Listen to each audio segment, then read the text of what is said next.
आपण ज्या लहान मुलाला जसे लहानपणी जे डोस असतात 2-3 आणि त्याच्यानंतर त्या मुलाचं भविष्य त्याचं परफेक्ट असतं, कोणत्याही आजारांचा बाळावर असर होत नाही भविष्यात, त्याच पद्धतीनं आपण ज्या ह्या फ्लावरला 2 ड्रिचिंग जर दिल्या तर साधारणतः 60 दिवसाचं पीक हे तुमचं 100% सेफ राहतं। तर मित्रांनो, त्याच्यासाठी आपल्याला कोणत्या 2 ड्रिचिंग द्यायचे आहे त्याच्याकरता आपण हा व्हिडिओ बनवतोय। नमस्कार शेतकरी मित्रांनो, आपल्या फ्लावरच्या पिकामध्ये आपल्या सगळ्यांचं स्वागत आहे। मित्रांनो, आपले मागील जे व्हिडिओ मी बनवले त्याला उत्कृष्ट असा प्रतिसाद तुम्ही दिला, त्याबद्दल सर्वांचे आभार व्यक्त करतो। मित्रांनो, हा जो व्हिडिओ आपण बनवतोय आज खास फक्त फ्लावरच्या ड्रिचिंग करता 2 ड्रिचिंग मी प्रत्येक शेतकऱ्याला सांगत असतो, पण कोणत्या ड्रिचिंग आहे यासाठी हा व्हिडिओ मी बनवतोय। मित्रांनो, फ्लावरला जर ड्रिचिंग आपण केल्या 2 ड्रिचिंग जर केल्या तर त्याची प्रतिकार क्षमता, त्याची रोग प्रतिकार क्षमता ही त्याच्या 60 दिवसाच्या ज्या पिकाची आहे ती तयार होते। त्याच्यामध्ये ज्या 2 ड्रिचिंग आपण जे म्हणतो, आपण ज्या लहान मुलाला जसे लहानपणी जे डोस असतात 2-3 आणि त्याच्यानंतर त्या मुलाचं भविष्य त्याचं परफेक्ट असतं, कोणते रोग प्रतिकार त्याच्यावरती रोगांचा त्यावरती असर होत नाही, कोणत्याही आजारांचा त्या बाळावर असर होत नाही भविष्यात, त्याच पद्धतीनं आपण ज्या ह्या फ्लावरला 2 ड्रिचिंग जर दिल्या तर साधारणतः 60 दिवसाचं पीक हे तुमचं 100% सेफ राहतं। तर मित्रांनो, त्याच्यासाठी आपल्याला कोणत्या 2 ड्रिचिंग द्यायचे आहे त्याच्याकरता आपण हा व्हिडिओ बनवतोय। मित्रांनो, ही जी लागवड करून साधारणतः 5 दिवस झाले। आता तुम्ही पाहू शकता एक सारखं रोप आहे आणि एक सारखा झाडांचा ग्रोथ आहे। साधारणतः हा एक सारखा ग्रोथ व्हायचं कारण काय, तुम्हाला मी ज्यावेळेस आपण नर्सरीची ड्रिचिंग जी सांगितली तुम्हाला ट्रेची, त्या ड्रिचिंगमध्ये आपण काही तुम्हाला ॲप्लिकेशन दिलं होतं, त्याच्यामध्ये आपण ते ट्रे बुडवून आपण ही लागवड केली होती। तर मित्रांनो, त्या लागवडीचा रिझल्ट आपण या ठिकाणी पाहतोय। एकसारखी रोपं आणि कोणत्याही प्रकारची मर याच्यामध्ये तुम्हाला दिसणार नाही। मित्रांनो, ही जी बेड आहे ह्या बेडवरचे हे तिसरं पीक आहे। ह्या ज्या बेडवरचे हे तिसरं पीक आहे आणि तिसऱ्या पिकाच्या हिशोबाने तुम्ही या ठिकाणी ग्रोथ पाहू शकता। तर मित्रांनो, आपण ती ड्रिचिंग केल्यानंतर साधारणतः लागवड करून आपले 5 दिवस या ठिकाणी कंप्लीट झाले। आता आपल्याला पहिली ड्रिचिंग करायची आहे आणि 5 दिवसानंतर दुसरी ड्रिचिंग करायची आहे, म्हणजे अवघ्या 15 दिवसामध्ये दोन्ही ड्रिचिंग आपल्याला कंप्लीट करून घ्यायची आहे। तर मित्रांनो, 5 दिवस कंप्लीट झाल्यानंतर आपल्याला कोणती ड्रिचिंग करायची हे मी तुम्हाला सांगतोय।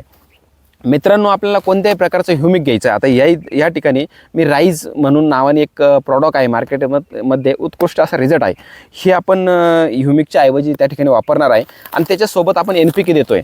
साधारणतः तुम्ही कॉम्पो कंपनीचं घ्या, एंडिकॅम, कोणत्याही चांगल्या मार्केटमध्ये जे टॉप 5 आहे त्याचं खत आपल्याला वापरायचं आहे। तर हे 1448 आहे, 1448 विथ मायक्रोटन आहे। त्याच्यामुळं याचा इतका भारी टॉप रिझल्ट आपल्याला आपल्या फ्लावरमध्ये साधारणतः 5 दिवसामध्ये पाहायला मिळणार आहे। मित्रांनो, ह्या दोन्हींची ड्रिचिंग आपल्याला या ठिकाणी 5व्या दिवशी घ्यायची आहे आणि ज्या दिवस अजून 5 दिवस कंप्लीट होतील, म्हणजे साधारणतः प्लॉट आपला 10 दिवसाचा होईल, त्यानंतर दुसरी ड्रिचिंग घ्यायची आहे।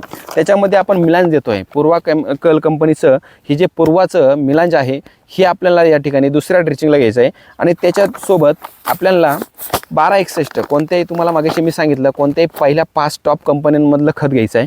1261 खत, ह्या 1261ची जी निवडी आहे ही साधारणतः एकरी 2 किलो आणि मिलांज एकरी 2 किलो, अशा पद्धतीनं आपल्याला ही दुसरी ड्रिचिंग करायची आहे। मित्रांनो, विषय असा असतो, आता एवढं सांगून सुद्धा शेतकऱ्यांचा प्रश्न असा पडतो शेतकऱ्यांना का हे आपण ड्रिपमधनं सोडलं तर चालेल का? मित्रांनो, ड्रिपमधनं सोडले तर जे अपेक्षित रिझल्ट हे आपल्याला मिळत नाही।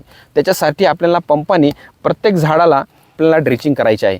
तर ड्रिचिंग करताना आपण साधारणतः हे 2 किलो 1261 आणि 2 किलो मिलांज आपण 200 लिटर पाण्यासाठी घेतोय। 200 लिटर पाणी जर म्हटलं, तुम्ही 20 लिटरचे 10 पंप होत्या, काउंट जर त्याचा झाडाचा केला पर झाडाला आपलं 50 मिली 60 मिलीपर्यंत आपल्याला प्रत्येक झाडाला पाणी येतं आणि प्रत्येक झाडाला त्या पद्धतीने खत जातं। खत ॲप्लिकेशन हे परफेक्ट होतं। मित्रांनो, काय होतं, काही शेतकरी ड्रिपमधनं देतात, ड्रिपमधनं आपलं साधारणतः औषध द्यायला अर्धा तास साधारणतः जातो आणि या अर्धा तासामध्ये लाखो लिटर पाणी आपलं त्या ड्रिपमधनं जातं। त्या ड्रिपमधनं लाखो लिटर पाणी जातं आणि त्यात प्लस हे 200 लिटर पाणी, कोणाचाही कशालाही ताळमेळ या ठिकाणी लागत नाही आणि नक्कीच 100% रिझल्ट यायच्या ऐवजी त्या ठिकाणी आपल्याला 10 ते 20% रिझल्ट आपल्याला या फ्लावरमध्ये भेटतो।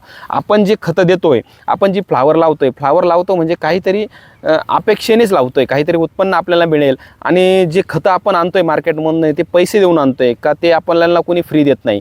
म्हणजे याचा दोन्हींचा समतोल या ठिकाणी साधायचा आहे।